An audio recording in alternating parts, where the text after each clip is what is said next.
I've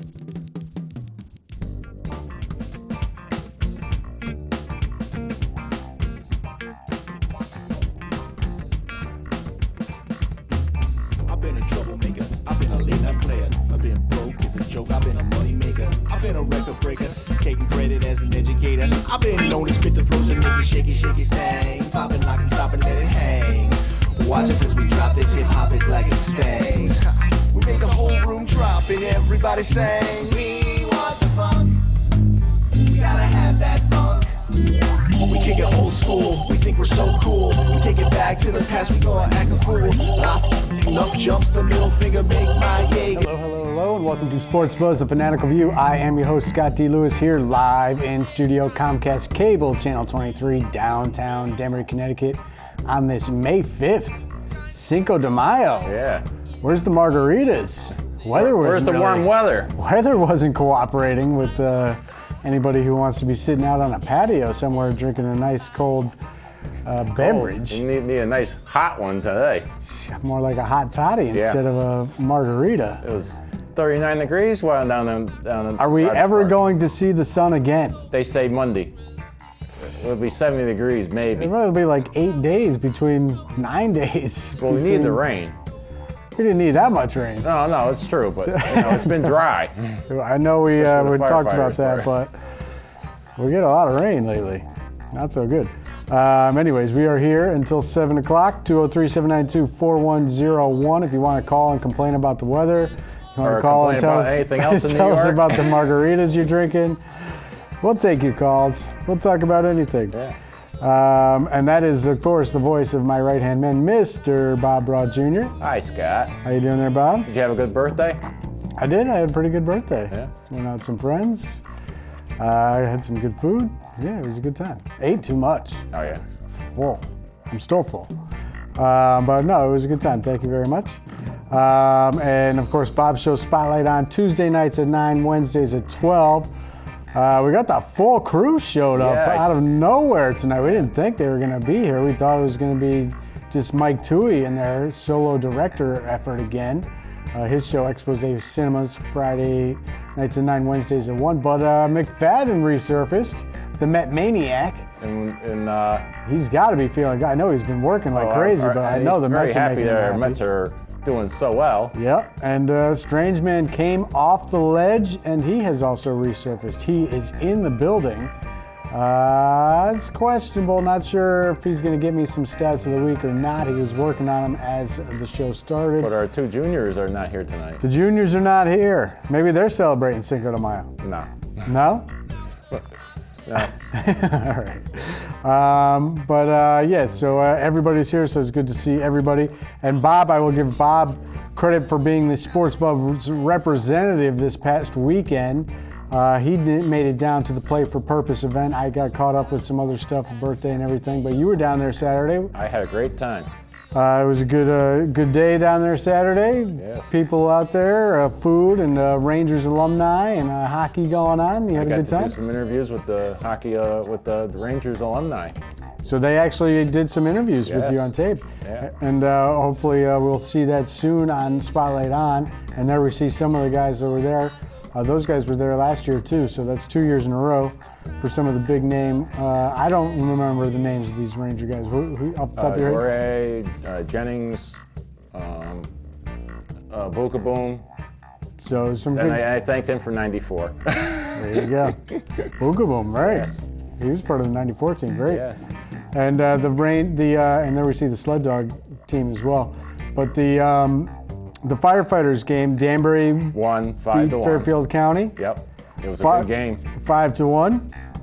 Nice. And I will give credit to one of the other producers and the guy who has a show on later tonight. I didn't realize he was a hockey player, but Marty Heiser was down there, and you said he played over the course of the weekend, like 9 hours? 9 hours. And then he was doing referee for like 3 games, and then he was going back again that night to do some more. So people all around getting involved, so that was great. And they've raised upwards of $70,000 this weekend. Cool. So not too bad. And, it was another successful 3rd annual, and, it was a good deal for them. So hats off to everybody who got involved, and we'll look forward to seeing some of your footage in the coming weeks on Spotlight On. All right, we mentioned Cinco de Mayo, which means it's right around that time of the Kentucky Derby, Bob. Not much hype. But very little mention anywhere, though. I mean, coming off a year where there was a Triple Crown winner, American Pharoah, you'd think maybe there'd be a little bit more hype, but maybe because he broke the streak of all those years with no Triple Crown, it's not as exciting, perhaps. But remember, and we'll break out some stats next week when we get a winner, because I like to dive into that. But remember, I have pointed out in recent years that when there is a Derby winner, a Triple Crown winner, a lot of times it comes in bunches. And the last time it happened in back-to-back years in 77 and 78. Yes, it was. So, watch out. And Nyquist is the favorite. He got the unlucky draw of pole position 13, unlucky number there. 3 straight years, the favorite has won the Derby. So maybe a 4th straight year with Nyquist can do it again from the unlucky number there. Who knows? But if you're a gambling person, maybe. Quick note. What's that? As far as the Rangers alumni, Jazz Villemure, he's also was a jockey for 17 years. Really? In the Trotters. Wow, interesting. Yeah. All right. And he had some big wins with them doing Nice. that. And didn't, I need to look into that. Didn't Calvin Burrell, the legendary jockey, he retired, right? Yes. So he is not racing this year. He's had great success. So just something to mention, the Derby, we'll see who wins it, and we'll see if there's any buzz going forward or possible back-to-back Triple Crown winners this year, as we'll keep track of that in the coming weeks as well. I did want to mention, speaking of gambling, interesting story, and this is about a gambling story, but also about sports fans who root for teams that don't win. Oh, yeah. So if you root for a team like, say, maybe the Cleveland Browns, right, Sacramento Kings, right, some baseball teams out there that never win, the Indians. Yeah, the Indians, there can be a payoff. Yeah. If you hang with your team, right, it can happen, because Leicester City in the powerhouse Premier League, of which a lot of people think is the best soccer league in the world, although the Spaniards might have something to say about that, as for the 12th time in 13 tries, they knocked out a British team from the Champions League just this past week. But a lot of people regard the Premier League as the top league, with great powerhouse teams, Man United, Man City, all these other teams. Leicester City, 5,000 to 1 odds, Bob, to win it. They had just made it back into the league, because in the Premier League, if you finish in the bottom 3 of the standings, you get relegated, kicked out of the league. How about that? Not only do you lose, but you can actually get kicked out of the league. It adds some excitement to the bottom of the league in the final weeks. My team, Sunderland, is always fighting against that, and they're in a race right now to stay in. But Leicester City just came back into the league 2 years ago, and here they went on this magical season, and they clinched the championship. They won the Premier League this year at 5,000 to 1 odds. The bookmakers in Britain lost upwards of $36 million, Bob. They took a beating. They took the pipe. So just some interesting stuff there that I wanted to get before we get into the real deal stuff. All right, Bob, this past weekend was a pretty good weekend in baseball. Yeah. Especially if you're a Red Sox fan, and of course your Mets as well, but particularly with the Red Sox, as we have some stats coming in from the Strange Man. Leicester City, he was on it. Yeah. Wow, football club, he was on it. I'm going to have to try to read those as we go. Your Boston Red Sox thumped them. Swept the Yankees. Remember last year, Bob, the Red Sox actually, a lot of people forget, were in first place in April before tanking. And big reason why they tanked was they got swept by the Yankees in that opening series of the year when the Yankees first came up to Fenway. And they reversed that this year, sweeping the Yankees in pretty good fashion.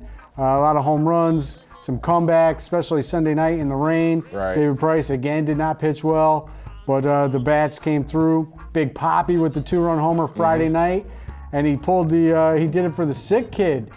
Pulled one of those routines. There was a kid in the hospital, said, Big Papi, I need a home run, and he did it with the 2-run homer.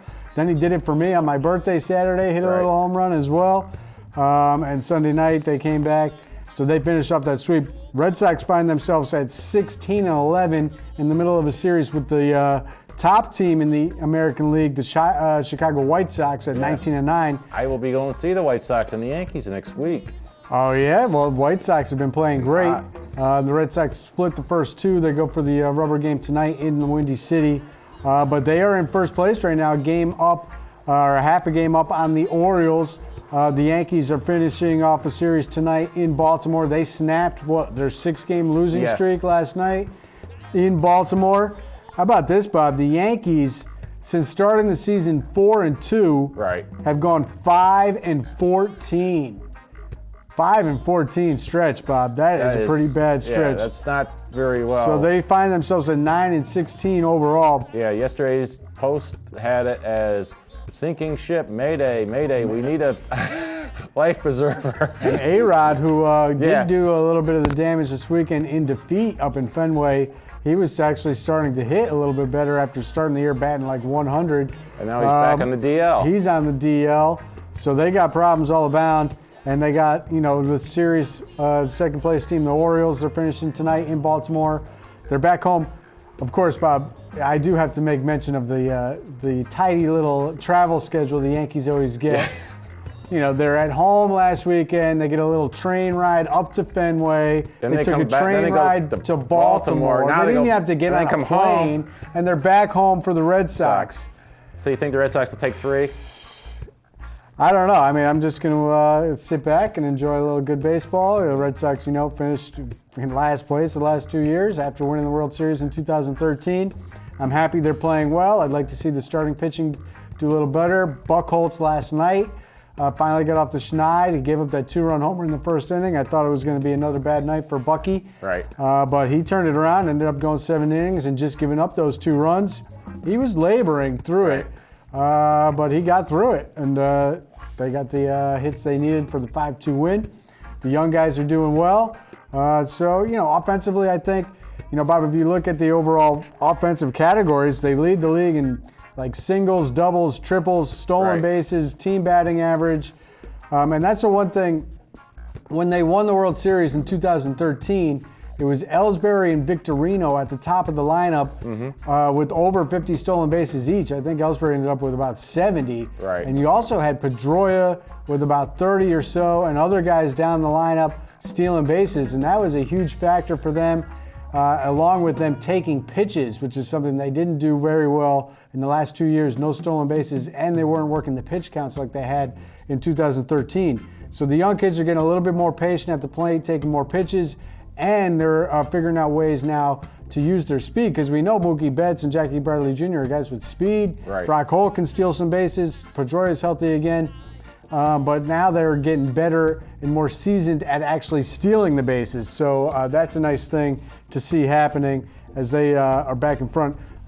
Through the American League, we mentioned the White Sox at 19-9. They're the top in the American League. Tigers behind them 14-12. Kansas City really not playing well. 14-13, lost 2 out of 3 to the Nationals, who we'll get to them in a second, and your Mets.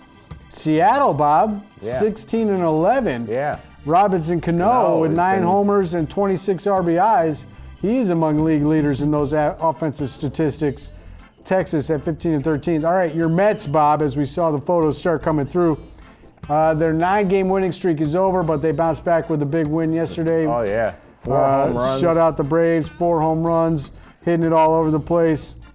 The last few years. Get McFadden to talk in your ear there for a second. I mean, is he ecstatic? How's he feeling? What's he think? What do you think, Mike? Is he jumping for joy? Is he...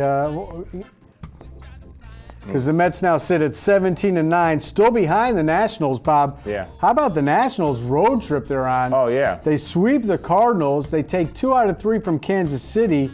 And now they're in Chicago for a 4-game set against the Cubbies, who have the best record in baseball, 20-6, coming off a sweep of the Pirates, who were right behind them. But now they find themselves at 15-13. Cardinals 15-14.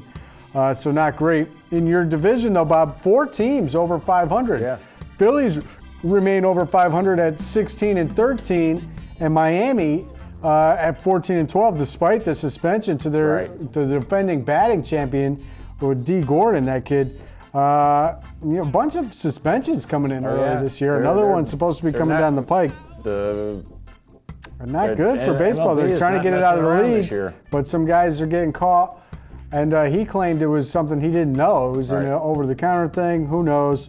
But so that's not good. The Cubs we mentioned, 20-6. Pirates and Cardinals are behind them. Giants out west, 15-14. Dodgers 14-14.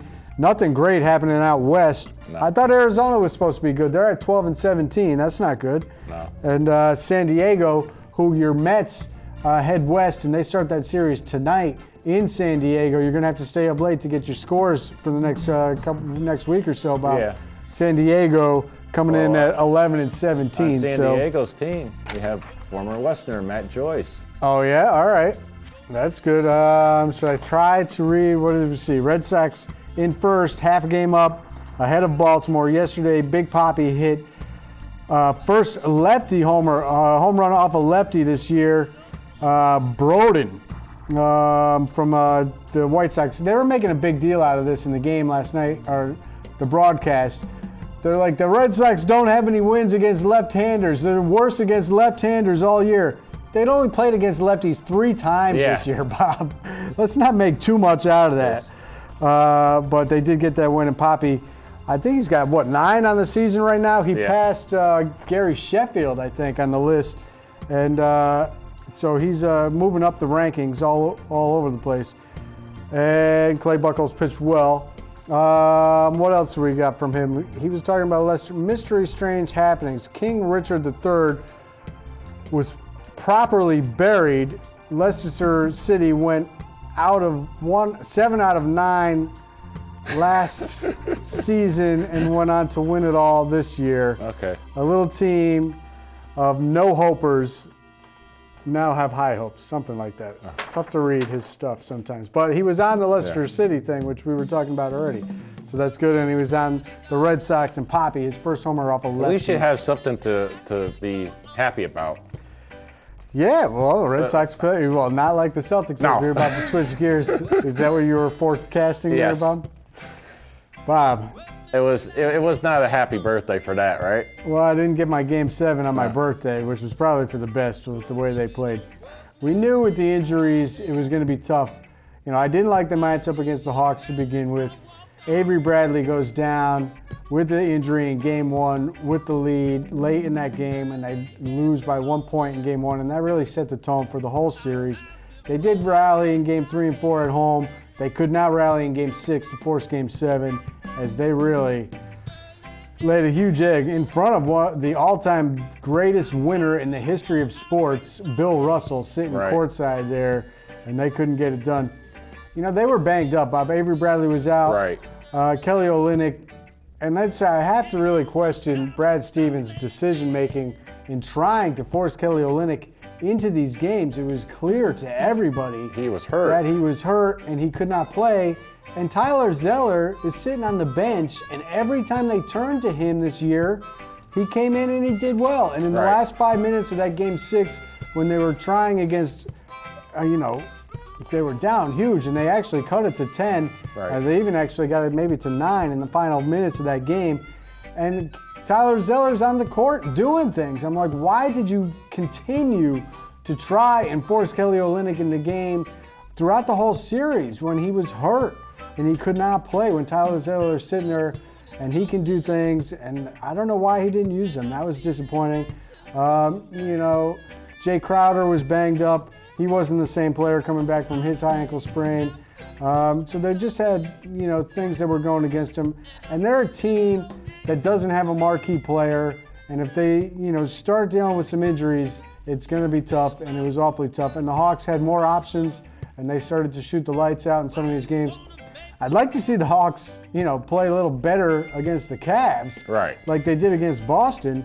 The one stat we'll bring up here from that Celtics-Hawks series, 1957, the last time the Hawks beat the Celtics in a playoff series, and they were the St. Louis Hawks at that time.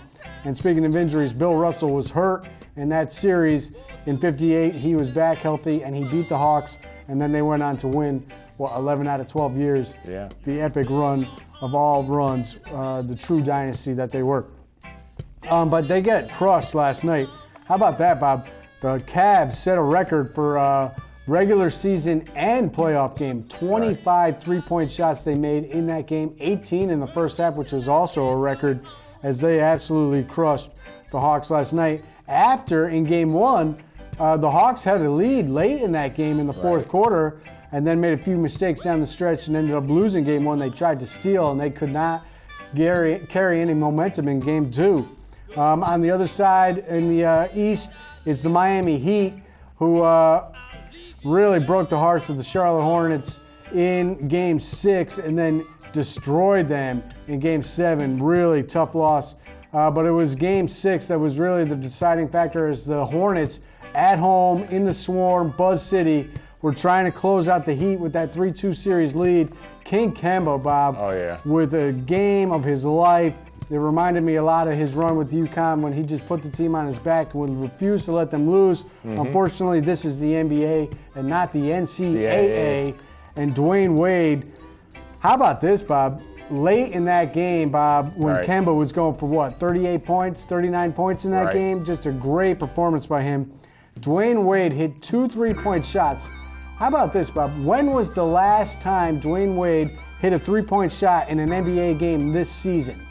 Before those 2 shots in a crucial game 6 facing elimination. I don't think so.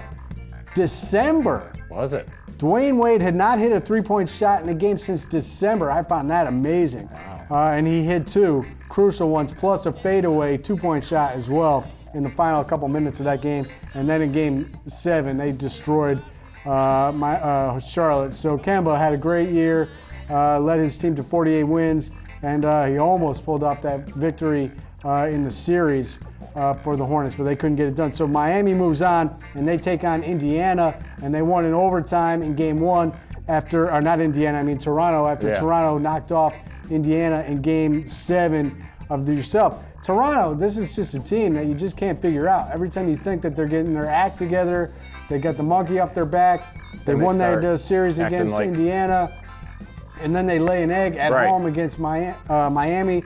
They hit that 3-point buzzer beater from half court. Lowry, who can't make any shots at all, but he hit that 3-point shot to force overtime. You figured that at home, you'd think maybe they're going to take that momentum and win game 1. Instead, they can't make a basket in overtime and they lose, and the Heat have the upper hand.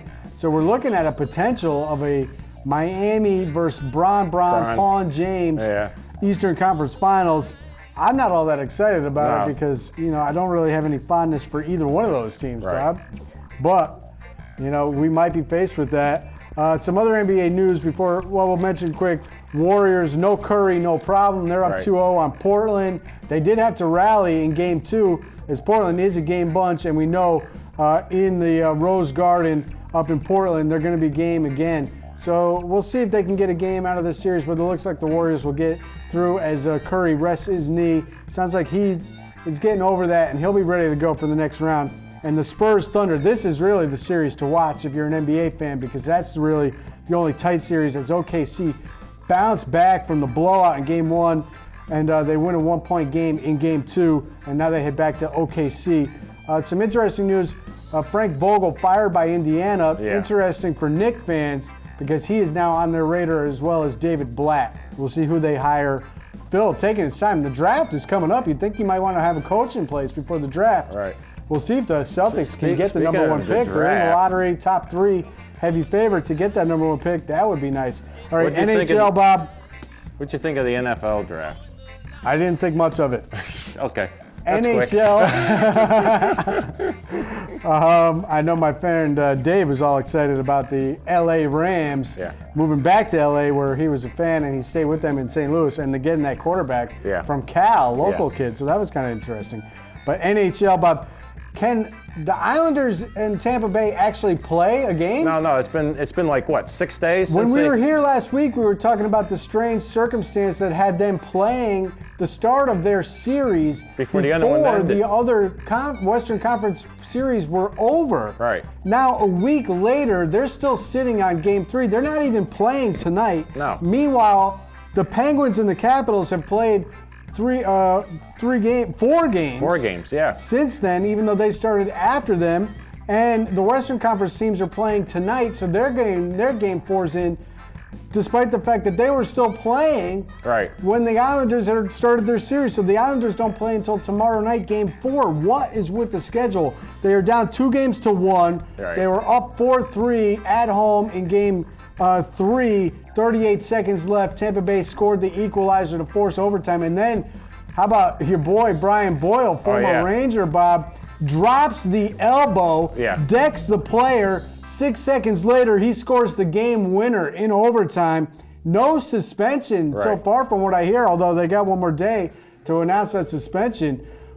Tough loss for the Islanders as they were looking to go up 2-1. Instead, they are down 2-1 in that 5-4 overtime loss against Tampa Bay. And again, I mentioned they don't play until tomorrow night. You'd think they would want to be playing, getting some possible momentum in the series, but they keep having to play, and then they sit, and then they play, and then they sit.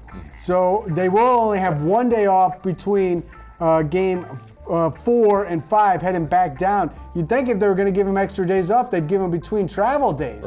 Instead of when they're sitting around at home in Brooklyn doing nothing. No travel, no nothing, but they're going to have to travel after the game on Friday, one day off, and head back down to Tampa for the Mother's Day.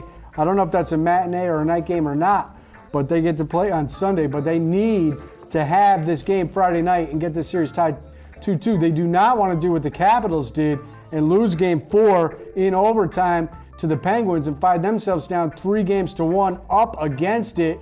A lot of physicality in that series, Bob. Talking about suspensions, 2 players on each side suspended. The guy for the Capitals got suspended 3 games. He used to be an enforcer for the Penguins, and now he gets the suspension for 3 games. When the enforcer for the Penguins dropped a big hit on the Capitals, he only got 1 game, Bob. The coach trots. He said everybody in the league knows that the league wants the Penguins and Sidney Crosby back in the NHL Finals. I don't. Well, they think that the front offices want the marquee player there, and maybe they do. Who knows? Out west, it's St. Louis up 2-1 on Dallas in a pretty good series, and the Sharks up 2-1 with Jumbo Joe Thornton on the Predators. The other games and series out west. So we are live again next week. We are live again next week. We'll see if we can get a little bit more excited about the NBA and NHL with our teams not really in it, and MLB teams that we don't whatever. necessarily like in it. Oh, I want to wish my mom and everybody else a happy Mother's Day. Yes, absolutely. And Happy my wife, Mother's Day to Jolene. everybody this weekend, and let's root for another sweep of the Yankees by the Red Sox. Yeah. We will see you next week. Good to have the crew back, and that's all.